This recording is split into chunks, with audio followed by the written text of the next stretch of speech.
Juan Pablo II, el santo que amaba a España.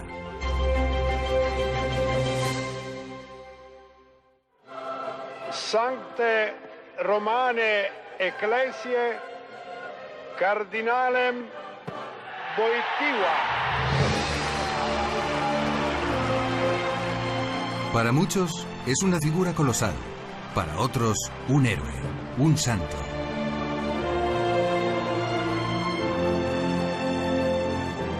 Ha dejado hondas huellas en la historia.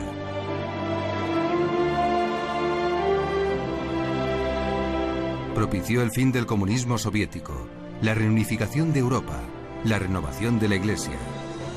Un inaudito afán evangelizador le hizo recorrer el mundo entero.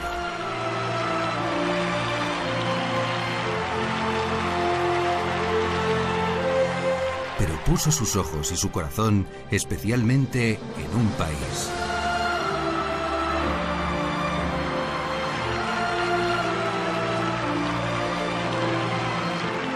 Ese país fue España. Entre 1982 y 2003 gozó del privilegio de recibir 5 visitas del popular Papa polaco. ¿Era normal que Juan Pablo II se volcara tanto en un país que no era el suyo? ¿Había realmente algo excepcional en aquellos viajes?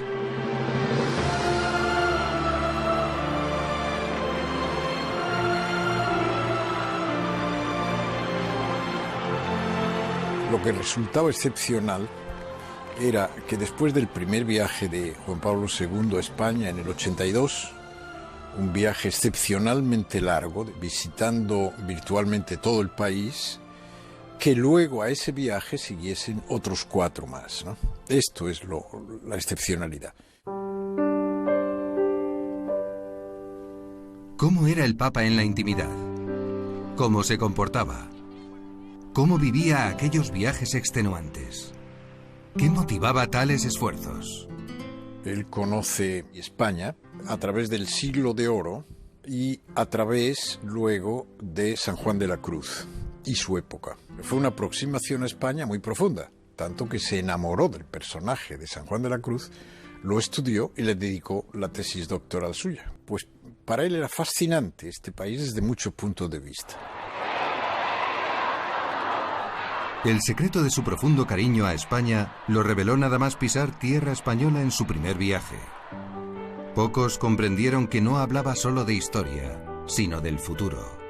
Vengo atraído por una historia admirable de fidelidad a la Iglesia y de servicio a la misma, escrita en empresas apostólicas y en tantas grandes figuras que renovaron esa Iglesia, fortalecieron su fe, la defendieron en momentos difíciles y le dieron nuevos hijos en enteros continentes. La porción más numerosa de la Iglesia de Cristo habla hoy y reza a Dios en español.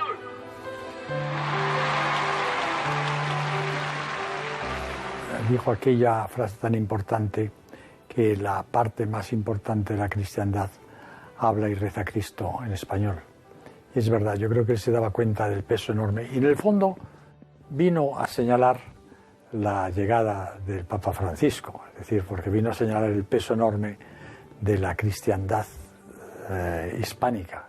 Su valoración de lo que España había significado para América era extraordinariamente positivo, activo y dinámico, y como querer impulsarnos a vivir de ese recuerdo, pero no un recuerdo muerto, sino un recuerdo hecho vida nueva y hecho futuro y esperanza. Nos llamó con enorme gozo, ¿no?, el continente de la esperanza. Al ver América Latina, encontró, dice, este pueblo es católico en sus raíces. Todavía estamos en una deuda de responsabilidad con esa apuesta de Juan Pablo II por América Latina y por Hispanoamérica. Y hay que decir la verdad, todo eso es fruto de una primera evangelización hecha por España de una manera extraordinaria. Millones de españoles siguen esta escena por televisión. Por primera vez en la historia, un papa pisa y besa suelo español. El rey y la reina le dan la bienvenida. Empieza así la más larga de sus 5 estancias en España. 10 jornadas agotadoras en las que Juan Pablo II recorrió 14 provincias españolas, pronunció 47 discursos y se prodigó estrechando manos desde las más encumbradas a las más humildes. El Papa dormía todas las noches en la Nunciatura en Madrid y cada día, temprano, se salía, la mayor parte de las veces, en helicóptero. Había algunos sacerdotes que hacían una especie de guardia en la Nunciatura y uno de ellos de noche vio que la capilla de la Nunciatura había luz y se asoma, era medianoche, larga medianoche, y se encuentra el Papa postrado en oración. Estaba haciendo un Vía Crucis.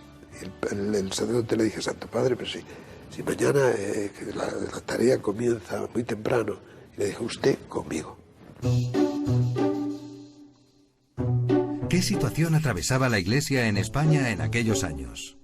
El viaje del Papa del año 1962 marca un antes y un después de la vida de la Iglesia en España, en ese periodo que también era políticamente de transición y que había llegado en el año 82 a un punto crucial, a una especie de cruce de caminos o de flexión histórica. Desde entonces, la línea, por ejemplo, de actuación y de servicio de la Conferencia Episcopal Española estuvo marcada por la valentía, el ánimo para evangelizar a fondo, poniendo como centro de la evangelización el testimonio de la verdad de Cristo. Uno de los testigos de primera mano de aquel viaje fue el sacerdote Luis de Lezama, a quien le encargaron una tarea muy sabrosa. Dar de comer al Papa es siempre, lógicamente, un atractivo. La preocupación del primer viaje del Papa respecto a la comida fue que donde quiera que fuera, a Segovia, a Guadalupe, pudiera comer de un modo familiar, pudiera tener una comida en la que se puede hablar y alejarnos un poco de esa sensación del banquete o de la exhibición a la que somos muy dados.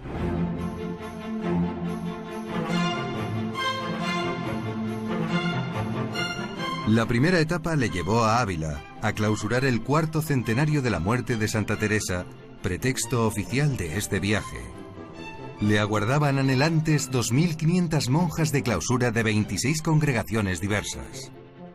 En el jardín, en el convento del Carmelo de Ávila, el modo tan extraordinario de elegancia humana y de riqueza espiritual y de simpatía con que el Papa bromeaba con aquellas mujeres era estupendo. Era un espectáculo extraordinario.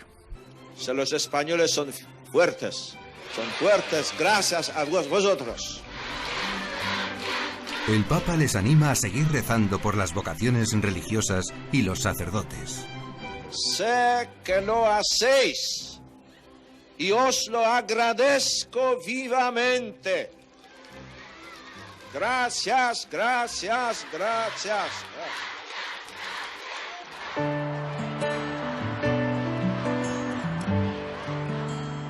El 2 de noviembre iba a marcar la conciencia nacional.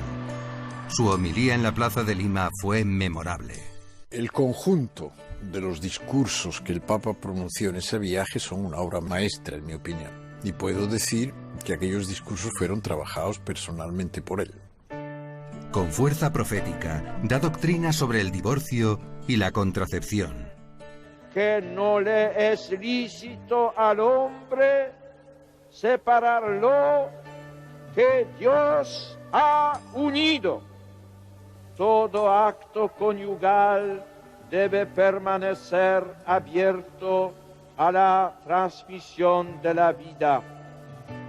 Quien negara la defensa a la persona humana más inocente y débil, a la persona ya concebida, aunque todavía no nacida, cometería una gravísima violación del orden moral. Nunca se puede legitimar la muerte de un inocente. aquellas palabras fueron estremecedoras y que se han repetido una y otra vez en los distintos mensajes episcopales sobre la vida, sobre la familia. También hizo una gran defensa en aquella ocasión de la libertad de enseñanza, de la educación cristiana.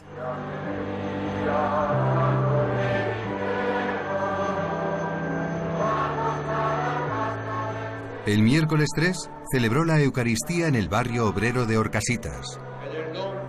Todos quedaron impactados por la piedad del celebrante.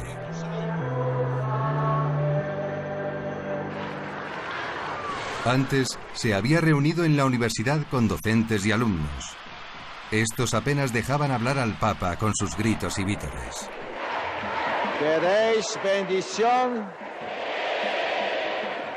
Entonces silencio. Este encuentro fue la antesala de un acto muy especial. Tal vez el más arriesgado y a la vez el más exitoso de todo el viaje. En un momento histórico en que la juventud española parecía dar la espalda a Dios, el Papa le tendía la mano. Había que reunirlos, pero ¿querrían venir? No se había hecho hasta entonces nunca un acto multitudinario con gente joven. Y digamos que había mucha gente que consideraba que no íbamos a llenar el Bernabéu. Todo se veía con un cierto escepticismo, ¿no? El propio cardenal Tarancón en algún momento sintió el miedo a que la muchedumbre no fuera. Era un test, era una prueba. Había que levantar los ánimos que estaban un tanto dispersados. El querido cardenal Tarancón y sus colaboradores tenían dudas sobre cómo iban a responder los jóvenes de Madrid y habían pensado al principio para el encuentro con el Santo Padre un polideportivo. Perdieron el miedo y se decidieron a situar el encuentro con el Papa en el Estadio Bernabéu, que se quedó chico, se quedó pequeño.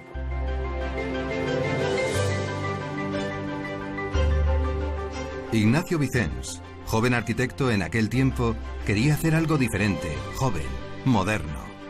Presentó una propuesta y obtuvo el beneplácito de los responsables del viaje. Entonces el presidente era Luis de Carlos, un hombre encantador, simpaticísimo, agradable, que nos acogió con un extraordinario cariño y dijo que el Bernabéu estaba a nuestra disposición con una condición nada más, que respetáramos el césped. Bueno, la verdad es que yo tenía clarísimo que no se podía respetar el césped, que yo no quería poner al Papa en una tribuna separado de la gente, tenía que estar el Papa en el centro rodeado de la mayor cantidad posible de jóvenes. Tengo que reconocer que después del primer salto de sorpresa, ¿verdad?, y del susto de Luis de Carlos, inmediatamente comprendieron las razones, vieron que era una oportunidad única, les convencimos de que además el Papa que iba de blanco en el Bernabéu era muy propio, ¿no? Y aceptaron inmediatamente. Las previsiones se desbordaron. Era evidente que no se iba a caber en el estadio. Y entonces inventamos una cosa que es absurda, es decir, es una contradicción en los términos, que es el recinto exterior, ¿no? Entradas para afuera, ¿no? Claro, el recinto exterior tenían que ver algo, ¿no? Y entonces había que plantear unas grandes pantallas de vídeo fuera. Estamos en el año 82. En el 82 las pantallas de vídeo no era una cosa muy normal, ¿no? Convencimos también al cardenal que había que poner eso y la verdad es que se hizo ese recinto exterior lleno hasta los topes. ¿Y cómo había que recibir al Papa? Había opiniones encontradas. Iban desde la pasión hasta la frialdad. Si recuerdas que en el momento en el que el Papa entró en el Bernabéu, una persona de esa mentalidad, que es la que tenía el micrófono, se le ocurrió decir: y ahora recibiremos al Papa con un respetuoso silencio. Momento en el que todo el Bernabéu estalló en un clamor.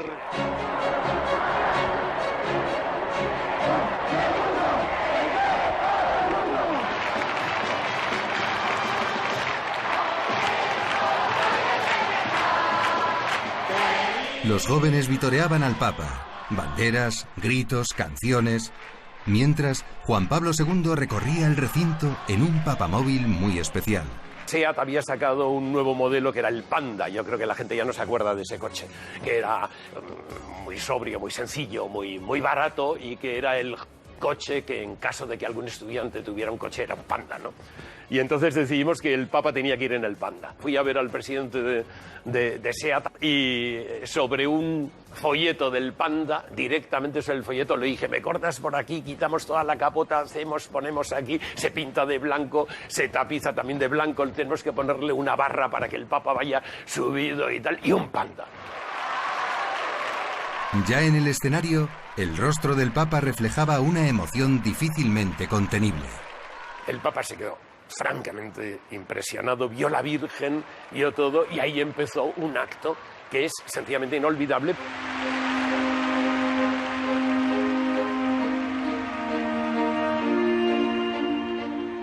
El Papa pronuncia ahora su discurso.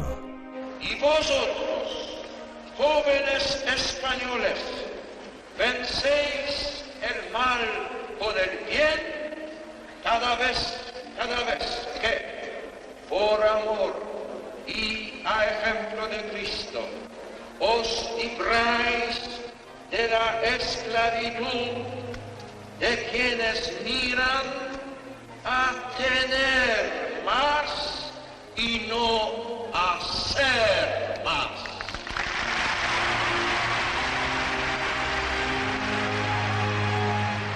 No les habla con adulación. Se gana la adhesión de los miles de jóvenes con palabras claras y profundas.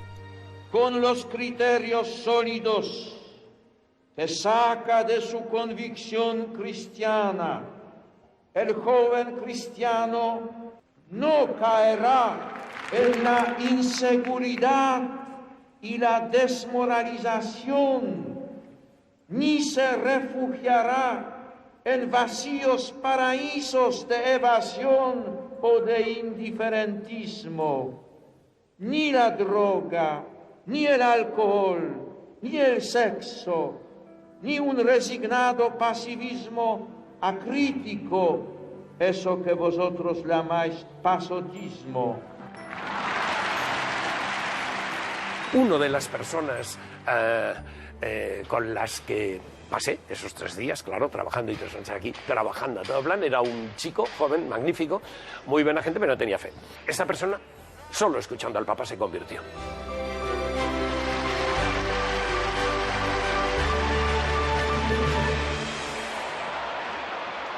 Finalmente, Juan Pablo II lanza un reto a los jóvenes.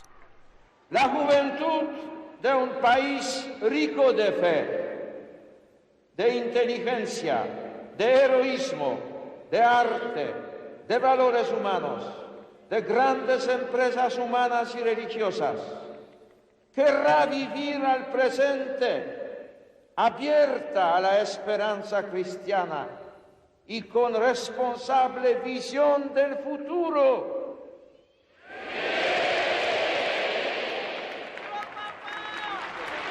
Llega ahora uno de los momentos más íntimos. Con qué ilusión lo planteé a la conferencia episcopal, la idea de decir, como en los conciertos de rock, cuando viene la balada, todo el mundo enciende los mecheros, ¿verdad? Aquí también habrá un momento en el que todos encenderán los mecheros, se apagarán las luces y se encenderán los mecheros.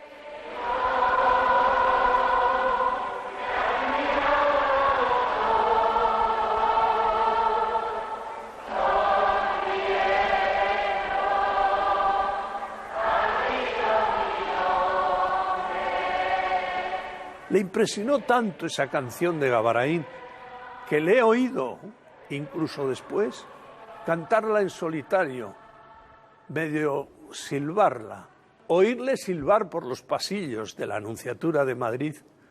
Señor, me has mirado a los ojos, sonriendo has dicho mi nombre. Lo cantaba. El Papa, emocionado, abre su corazón. Quiero deciroslo. No me habéis desilusionado. Sigo creyendo en los jóvenes. Fue inolvidable, realmente inolvidable. El discurso que hizo sobre las bienaventuranzas y cómo se dirigía a los jóvenes. Me decía un joven en Granada, lo que nos dijo el Papa allí, en el Santiago Bernabéu, era muy exigente, pero es porque nos quería, porque quería todo lo mejor para los jóvenes. y nos comprendía. No nos echó nada en cara, al contrario, nos alentó. Pero qué hermoso lo que nos dijo, que es solamente Jesucristo nuestra esperanza. Al día siguiente, el Papa nos invitó, a algunos de los que habíamos estado trabajando en esto, en la organización de este acto, nos dijo varias cosas, pero una impresionante. Dice, ese es el acto más impresionante que he visto nunca, no lo olvidaré mientras viva. Esto lo retomo cuando ya el mismo Papa, Juan Pablo II, muy mayor, agotado, destrozado, vino por última vez a España. Le dije, santidad, recuerda, y el Papa dijo, Bernabéu. Fue la última palabra del Papa. Y en ese arco, desde el 82 a 20 años después, era verdad que no había olvidado el Bernabéu. Me emociono hasta recordando aquello. Bueno.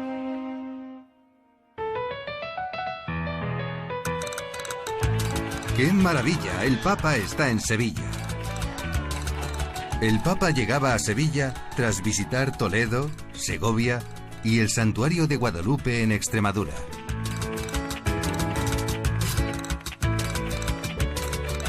Allí le recibió el recién nombrado arzobispo. Y me advirtieron, y tome usted enseguida posesión de la diócesis, porque el Santo Padre en el mes de octubre visitará Sevilla. ¿Aquello fue una gran preocupación? No, aquello fue un gran entusiasmo.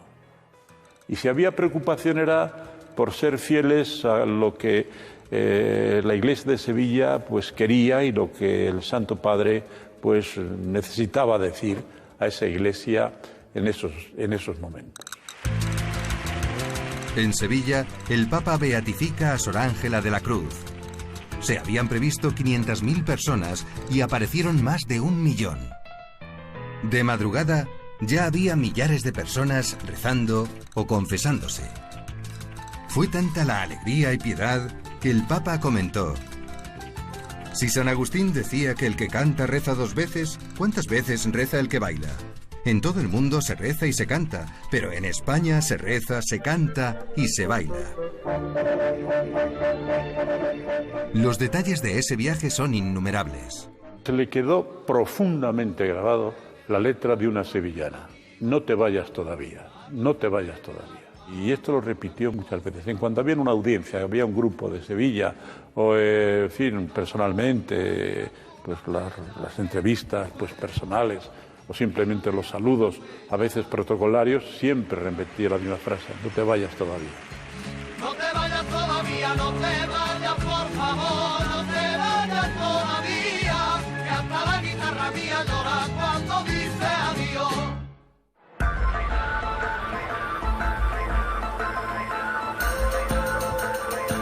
La siguiente fue una etapa con sospechas, con rumores de un posible atentado terrorista. El Papa iba a Loyola, en el País Vasco. Rafael del Río, hoy presidente de Cáritas España, era entonces jefe de policía y encargado de la seguridad del viaje. Es verdad que eran unas circunstancias muy especiales. Había tenido él un atentado en el Vaticano. Es verdad que estábamos en un momento muy difícil del terrorismo, de ETA en aquel momento, y otros movimientos también había en aquellos momentos. Pero tienes que jugar con todas esas hipótesis. Las posibilidades son siempre infinitas. Por mucho que uno se quiera blindar, es muy difícil. Pero ese era el riesgo que corríamos un poco todos nosotros. En Loyola todos estábamos expectantes, no eran situaciones fáciles. Había un cuidado servicio de seguridad. Andábamos con sigilo pensando, pero la imagen de Loyola quedó ahí, imborrable. En la patria de San Ignacio, Juan Pablo II fue severo con la violencia, pero habló también de paz y reconciliación. La ceremonia impresionó por el paisaje, pero más por su hondo significado espiritual y la huella que dejó. Verdaderamente era una imagen y un espectáculo único, porque este hombre saluda además en euskera, dice 2, 3 cosas y lo dice con gracejo, con espontaneidad, lejos de todo arquetipo prefabricado para impresionar, y se deja llevar. En Javier, corazón de Navarra, los más de 100.000 asistentes corearon al Papa con los típicos pañuelicos rojos agitados por un viento huracanado. El eje fueron las misiones. 50 émulos de Francisco Javier recibieron el crucifijo misionero de manos del Papa, y allí dio las gracias. Quiero rendir homenaje al patrimonio de recios valores humanos y sólidas virtudes cristianas de las gentes de esta tierra y expresar la profunda gratitud de la Santa Sede a la Iglesia de España por su magna obra de evangelización.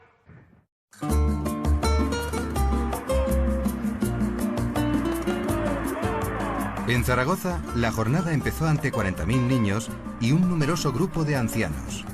¿Se imaginan a 40.000 chiquillos, todos puestos a gritar al unísono? Pues así fue la vuelta al campo que dio en la Romareda. Después, en la explanada exterior, la multitud. Y en ella, 1 millar de sordomudos y enfermos en camilla o sillas de ruedas, imagen del Cristo sufriente.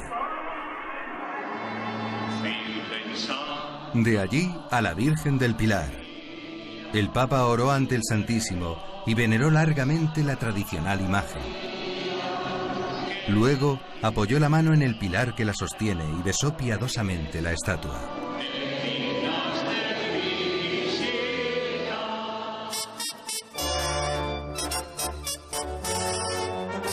Mala suerte tuvieron los catalanes. La insólita dureza del clima alteró horarios e itinerarios hasta poner en duda la visita a Montserrat.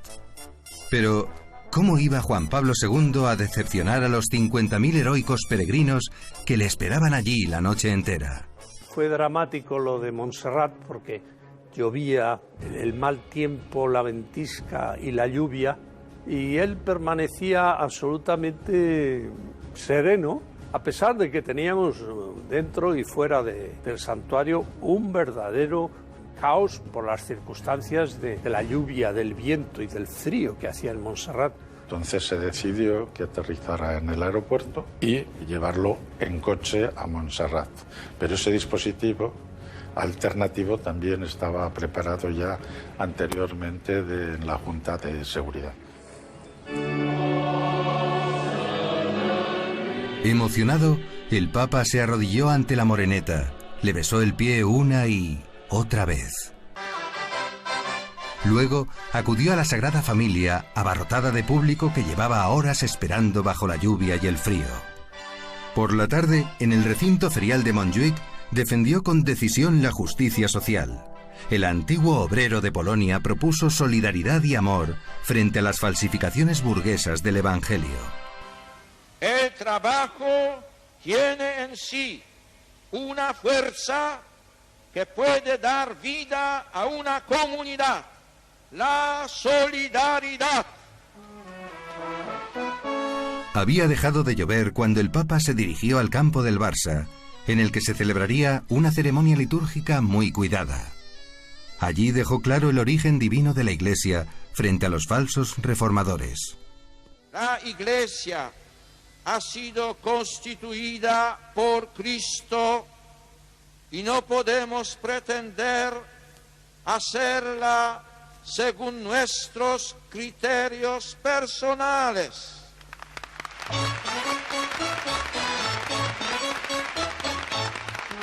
Terminada la misa, abandonó el estadio azulgrana en medio del entusiasmo de la multitud. Os agradezco a todos los que habéis aguantado la lluvia. Bona nit a todos.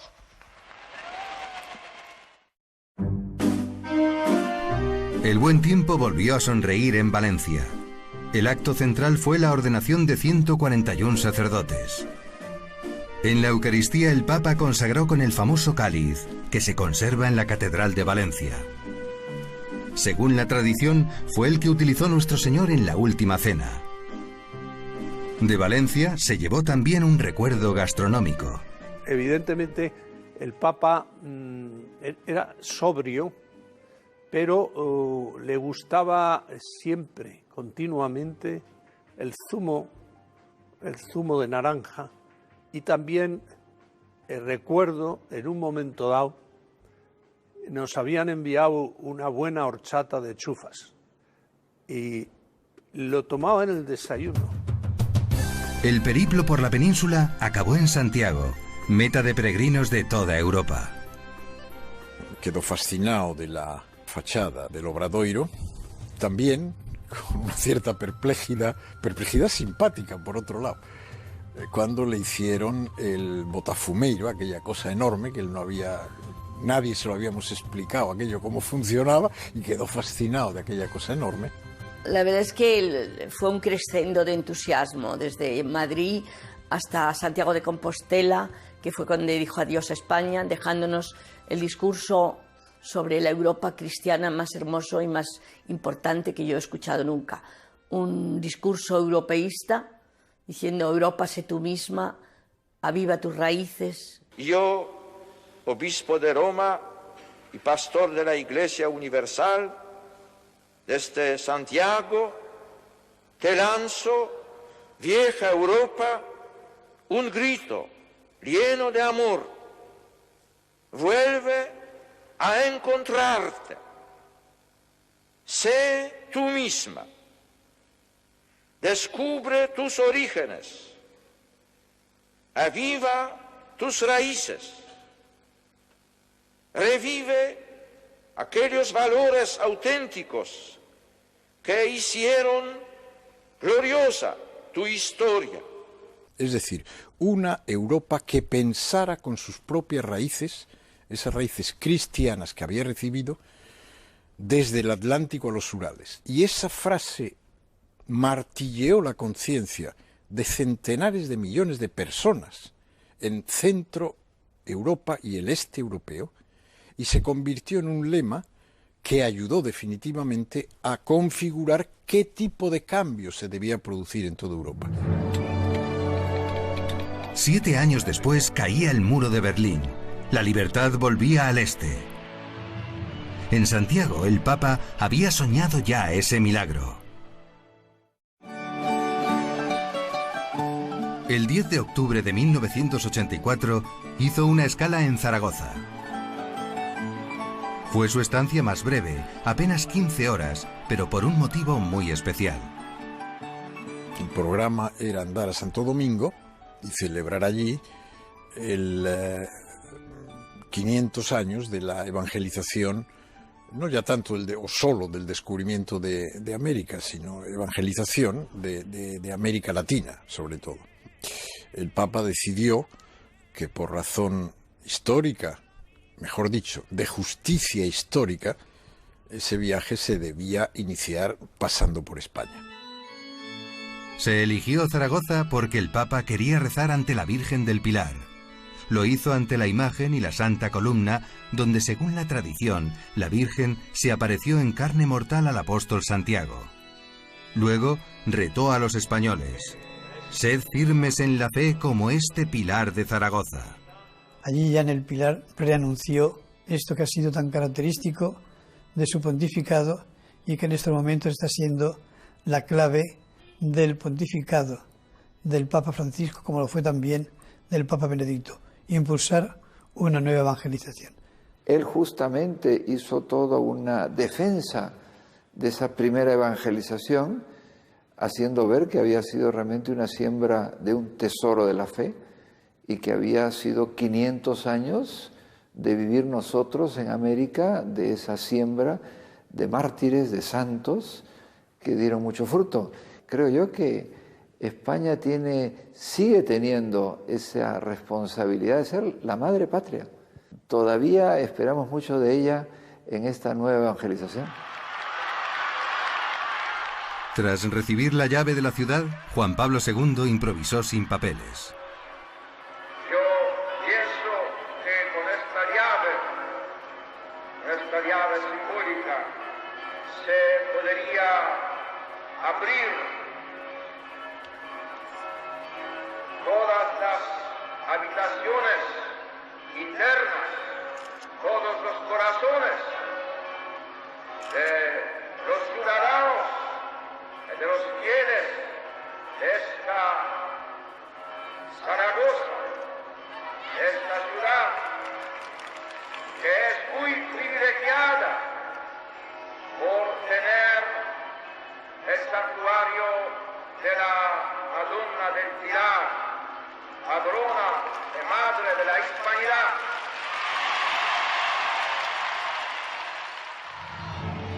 Un millón de peregrinos acudieron a oírle en Zaragoza. A la mañana siguiente volaba rumbo a América. Su español había mejorado notablemente. ¿Cómo lo había conseguido? Supo encontrar un espacio breve de tiempo para recibir, como si fuera el crío de una escuela primaria, recibir clases de castellano. Por eso, cuando él estuvo en España, se podía permitir ya improvisar en esa lengua. En el Vaticano, aunque la lengua de trabajo es el italiano, usaba el español de vez en cuando, por ejemplo, para bromear con su portavoz. Alguna vez, en la montaña o en viajes o a cena, iniciaba él la conversación en castellano. Yo ya sabía, porque ya le había descubierto el truco, que cada vez que él iniciaba una conversación en castellano era porque quería tomarme el pelo. O sea, yo ya me preparaba. Era muy gracioso.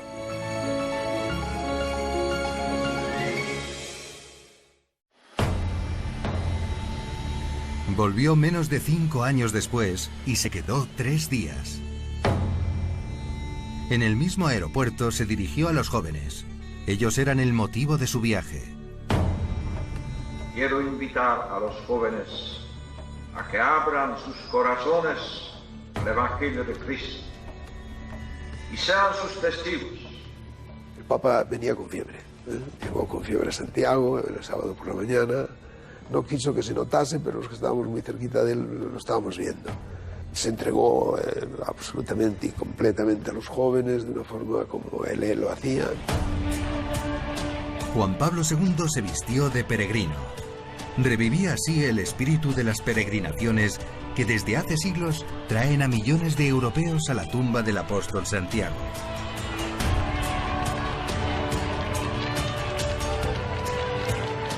Saluda a la multitud que le espera frente a la catedral.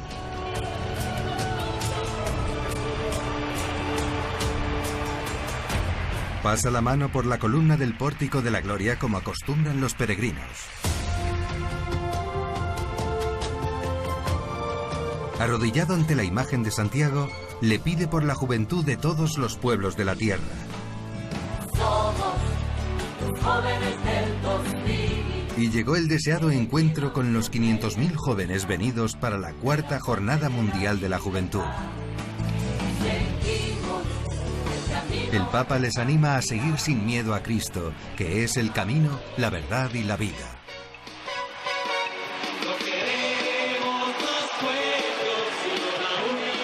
Las jornadas de la juventud las inventa Juan Pablo II y son el gran invento que ahora heredaron Benedicto XVI y que hemos visto con Papa Francisco en Río de Janeiro.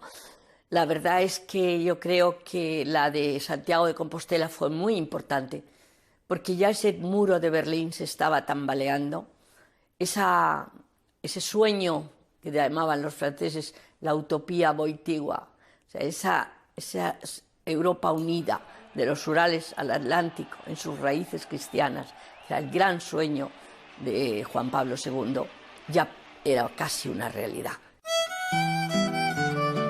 Gustavo Entrala, asesor de comunicación de la Santa Sede, estaba entre aquellos jóvenes. Lo que recuerdo de su actitud era que tú como persona que estabas allí, que eras joven, en mi caso, o sea, le molabas. O sea, que su mirada reflejaba que le gustaba estar contigo, que tú le descansabas, que le ilusionabas, que le llenabas de esperanza, ¿no? La Santa Misa se celebró a la mañana siguiente en el Monte del Gozo. Muchos jóvenes han dormido al raso.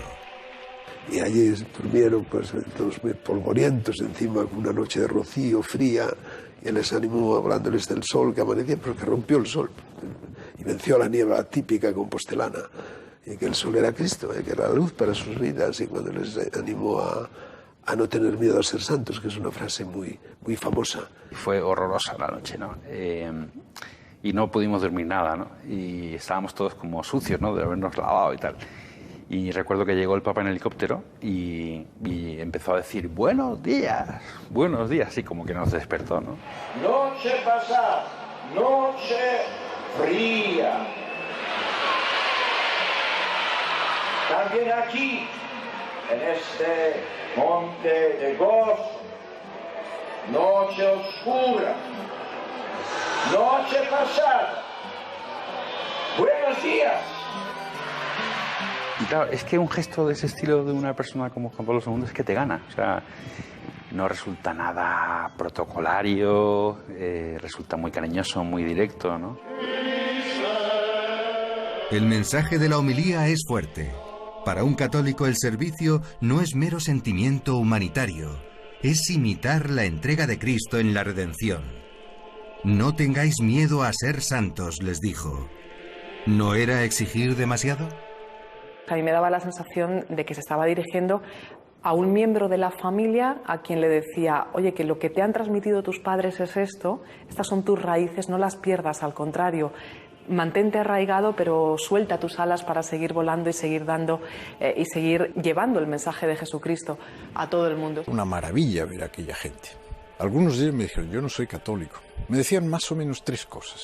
Nadie me ha dicho lo que me dice él. Nadie, ¿qué quiere decir? Nadie quiere decir, ni en mi familia, ni en la sociedad en la que vivo, ni en la escuela me han dicho lo que dice él. Segundo punto, no sé si podré vivir a ese nivel toda mi vida, lo voy a intentar. Tercer punto, pero él tiene razón. Él tiene razón. ¿Y qué fue de aquellos chicos? ¿Es verdad que esas jornadas mundiales dan frutos espirituales?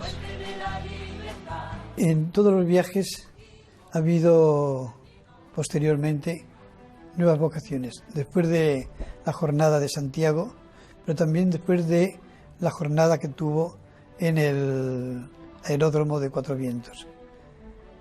De alguna manera el Papa Juan Pablo II ha sido el promotor de una nueva pastoral de juventud y consiguientemente de una nueva pastoral de vocaciones en España y en el mundo entero. Fue un gigante. Yo recuerdo el caso, por ejemplo, de un locutor de la MTV, del canal de televisión de música, que está en las antípodas, yo diría, ¿no? Desde el punto de vista de su estilo, del estilo de vida que proclama, no tiene mucho que ver con el catolicismo. Pero hubo un locutor en Denver que conocí allí y que luego se hizo sacerdote. O sea que... y esos son milagros que yo creo que solo se explican por la santidad de Juan Pablo II. Ha terminado la JMJ de Santiago. Los jóvenes le aclaman. Le gritan que se quede. Pero el programa marca la hora de Covadonga.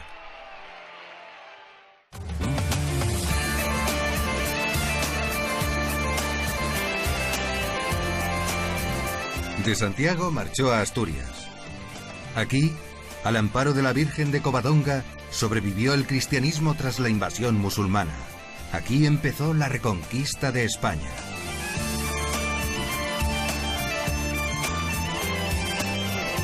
En la Catedral de Oviedo visitó la Cámara Santa. Allí se conserva impregnado de sangre el famoso sudario que, según San Juan, cubrió la cabeza de Cristo tras su muerte en la cruz. Fue emocionante su visita al santuario de la Virgen de Covadonga, enclavado en las montañas de Asturias. En la homilía de la misa invitó a la conversión, al apostolado y a la devoción a María. Y puso a los pies de la Virgen el proyecto de una Europa sin fronteras que no renuncia a sus raíces cristianas.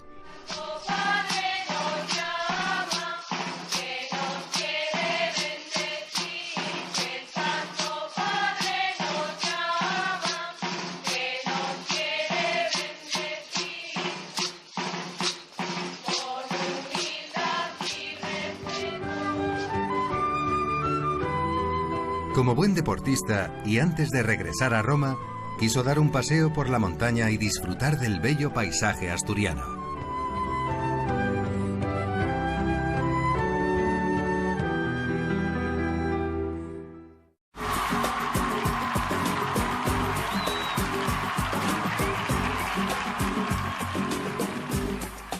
Se oía continuamente un grito que era ¡qué maravilla, el Papa está en Sevilla! Entonces, un mes después, o mes y medio después, acompañé al Papa, como todos los años, a esos pocos días que él pasaba en la montaña, en el noroeste de Italia, cerca de la frontera con Suiza y con Francia. Pues era raro el día que mientras caminábamos por aquellos montes, a veces se paraba, me miraba y me decía ¡qué maravilla, el Papa está en Sevilla!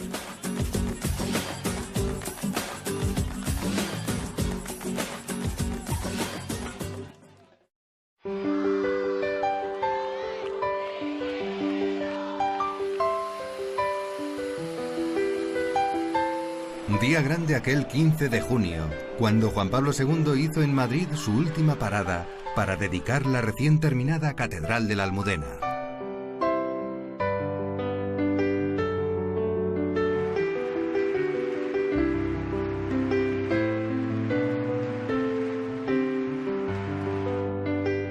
En la homilía de la misa lanza una llamada a evangelizar esta sociedad pluralista.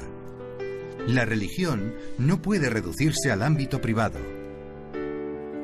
Salid pues a las calles, vivid vuestra fe con alegría, aportad a los hombres la salvación de Cristo, que debe penetrar en la familia, en la escuela, en la cultura y en la vida política. Consagró el altar y al final de la dedicación de la catedral oró ante la Virgen de la Almudena. La sencillez del Papa en España originaba anécdotas hasta ahora desconocidas. Recuerdo en una comida en la Conferencia Episcopal Española a la que asistieron los reyes, acabó pronto y me dijo: don Luis, el Papa quiere algo muy español. Entonces le habíamos servido todo muy español. Santo Padre, un brandy. No, se rió. Un anís de chinchón. No, no. El Papa quiere una siesta, que es muy español. Y como es de buen nacido ser agradecido, el Papa prodigaba gestos como este. Al salir de una de esas comidas, el Papa me dijo: don Luis, quiero saludar uno por uno a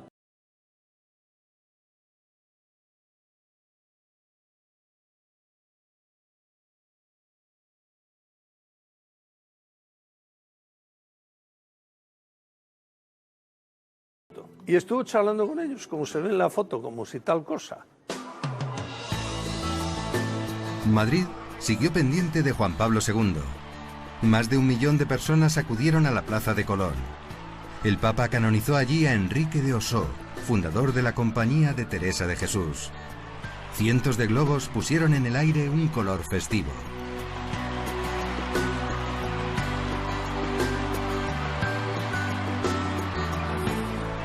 Allí, el Papa exhortó a todos a la defensa de la vida humana, el matrimonio y la fidelidad conyugal. Total sintonía entre el Papa y el público que le aclama emocionado.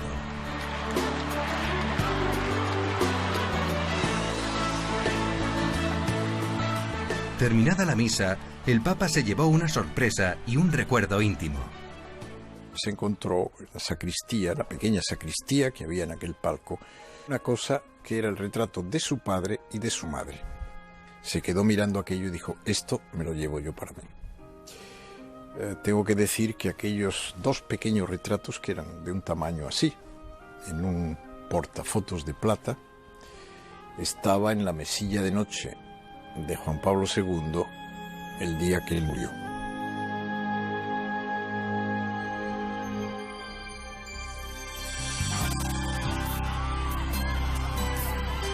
Y sonó la hora de la partida. El 17 de junio, en el aeropuerto de Madrid, resonaba el ya familiar Juan Pablo II te quiere todo el mundo. De nuevo se saltó el protocolo para volcarse con la gente. En los corazones de los españoles había abierto una huella profunda. El deseo de que volviera una quinta vez parecía ya algo utópico.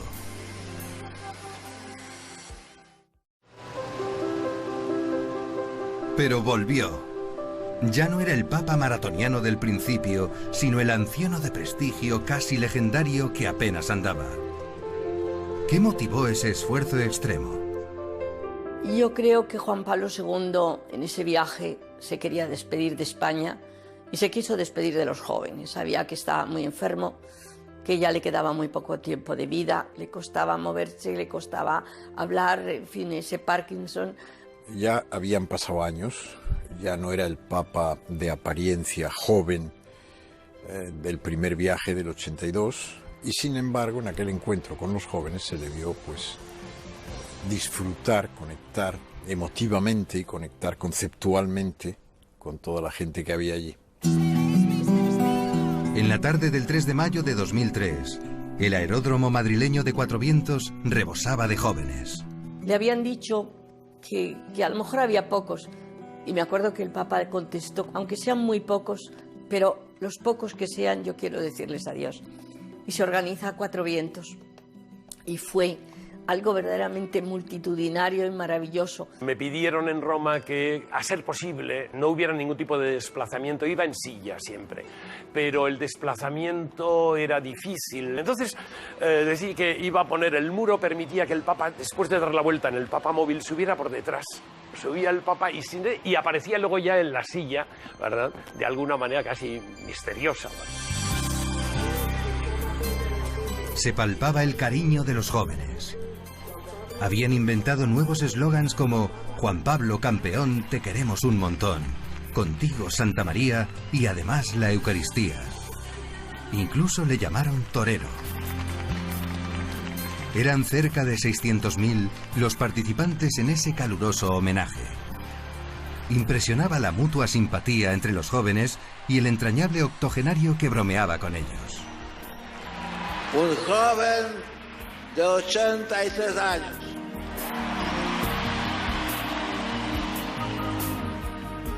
Cuando le gritan que es un joven, dice, sí, soy un joven de 83 años. Cuando dijo, se puede ser joven y seguir a Cristo, la niña Pastori que cantaba el Ave María, que se le rompía de emoción, con las lágrimas le llenaban la boca y la voz. Y el Señor contigo y bendita tú eres. Las ovaciones se interrumpen. Intuyen que les va a decir algo importante. Al volver la mirada atrás y recordar estos años de mi vida, os puedo asegurar que vale la pena dedicarse a la causa de Cristo.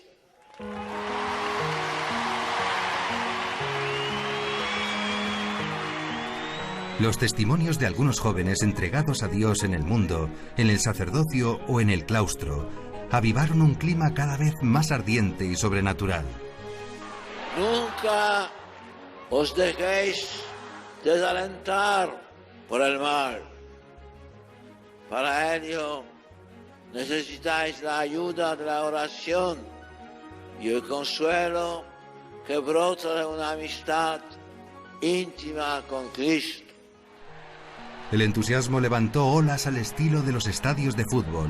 Juan Pablo II les animó a no tener miedo y a hablar de Jesús. Parece que les gustó porque no querían dejarle concluir. Al concluir mis palabras,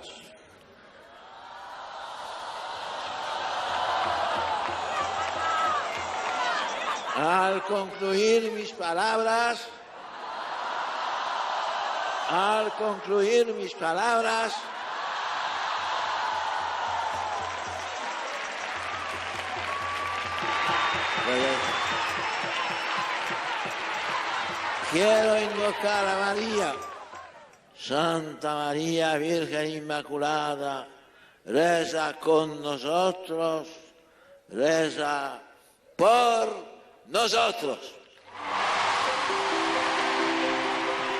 Y luego ya marchándonos, papá me ve, me llama, me dice, Paloma, ven, saludo a los reyes y luego me acerco al Santo Padre, le doy otra vez las gracias por venir a despedirse de nosotros y le digo, ay, santidad, gracias por venir y despedirse de nosotros.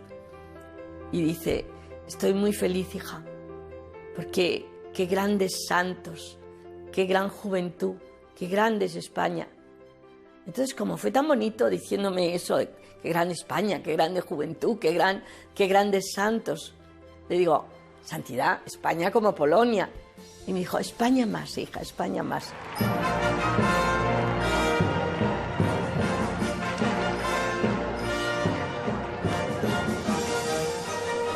La mañana siguiente, Juan Pablo II canoniza ante 1 millón de personas a 5 grandes españoles del siglo XX.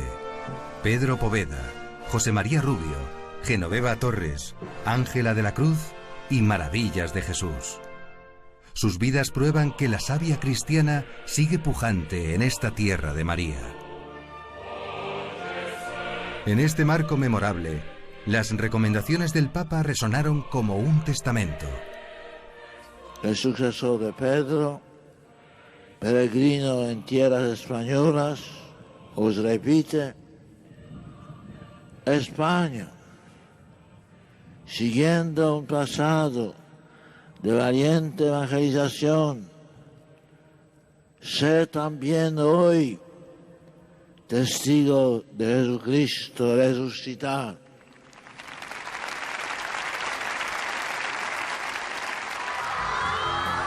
Misión cumplida. El Papa pasó a la Nunciatura a despedirse. Recuerdo que el cardenal le dijo, santidad, esta vez Nacho se ha ganado el cielo, porque había sido muy difícil esto. Y entonces le dije al Papa, sí, eso quiere decir que a partir de ahora... Y el Papa dijo, no. Con ese humor, por lo menos conseguí hacerle reír.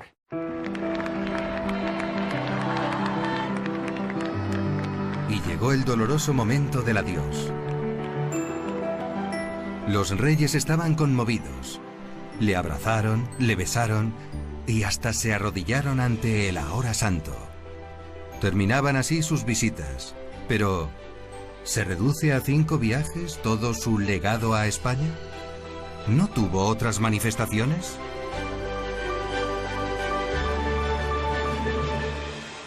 Hay un magisterio del Papa Juan Pablo II sobre España, en torno a España, dirigido con motivo de las visitas ad limina, dirigido y expresado con las grandes beatificaciones de los mártires de España, de otros santos de España, ¿no? Él, por ejemplo, canonizó a San José María Escrivá, canonizó a San Alonso de Orozco, etc. Juan Pablo II elevó a los altares a unos 1.800 santos y beatos, un récord absoluto. España fue el país más representado en esas beatificaciones y canonizaciones. Algunas se celebraron en Roma. En el Vaticano hubo 2 muy sonadas. Una, la de la Madre Maravillas, que fue impresionante. Vino una delegación española y cantidad de gente, porque la Madre Maravillas tenía cantidad de gente que la seguía. Y después la más numerosa y la mejor organizada y la impresionante fue la canonización de San José María Escrivá. Yo creo que la misa ha sido de las misas más grandes que hubo en una canonización en el Vaticano. Y después en la recepción que hicimos nosotros, mi mujer y yo, en el Palacio de España, fue tan grande que yo decía, bueno, se van a hundir las escaleras.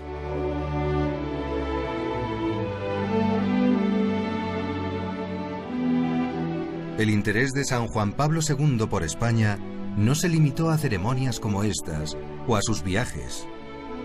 En realidad, era algo permanente. Desde luego seguía mucho todo lo que ocurría en España, ¿no? Era un interés específico por ese país, quizá porque valoraba lo que podríamos llamar la responsabilidad histórica de España y una proyección que va más allá de una pura geografía interna, ¿no? Es decir, para él esto era evidente. Ellos siempre con España tenían, y lo mismo el Papa que la Secretaría de Estado, una preocupación inmensa sobre lo que pasara en España por lo que podía pasar en América, sobre el tema del aborto, el tema de los matrimonios. La preocupación no era solo por España, sino diciendo la repercusión que esto puede tener en América. Ustedes se dan cuenta. Tantos años después, Juan Pablo II sigue presente entre los españoles, pero de una manera más íntima. Yo sé de muchas personas que le rezan a Juan Pablo II. La primera yo le rezo a Juan Pablo II y cuando vamos a Roma pues intento ir a San Pedro a rezar ante su tumba. Bueno, yo estoy ahora enfermo y mi curación se la encomiendo siempre a él. Era un gigante de la fe, era un evangelizador incansable, era un testigo de esperanza, era un defensor del hombre, de su dignidad, empezando por la defensa de la vida no nacida, un defensor de la verdad que nos hace libres. Juan Pablo es, sin género de lugar a duda, en este tiempo nuestro, quien da valor a las personas, pone en valor el capital humano de la Iglesia. La huella más profunda que ha dejado Juan Pablo II en España nos dejó su personalidad, la de un hombre llamado por Dios para servirnos a todos y que dio su vida, así su vida, incluso desde el punto de vista físico, entregándose por los demás. El Papa Juan Pablo II nos ayudó a todos los obispos, a vivir de nuevo nuestra vocación apostólica con un sentido de esperanza activa, de entusiasmo comprometido, de valiente, a vivirlo sin miedo. Yo he tenido la suerte de conocer a varios santos, pero uno de ellos fue exactamente Juan Pablo II. No soy teólogo, soy arquitecto, pero no puedo explicarlo más que desde el punto de vista sobrenatural. Juan Pablo II significó el amigo que te presenta a otro amigo. Es verdad que él arrasaba, pero lo que arrasaba sobre todo, él no era más que un medio, por muy importante que sean los medios, pero no era más que un medio para presentarnos a Jesucristo, ni más ni menos, ¿no? Yo creo que Juan Pablo II era un papa que la gente quería mucho. Tiene una historia personal tremenda. Es un héroe. Juan Pablo II es un héroe. Quizá el papa más misionero de la historia de la Iglesia después de Pedro y de Pablo. Este es el pontífice inolvidable que el Espíritu Santo regaló al mundo. El pastor universal que llevó muy en el corazón a España y a los países por ella evangelizados. Canonizado por el Papa Francisco, San Juan Pablo II es para todos un protector poderoso y privilegiado.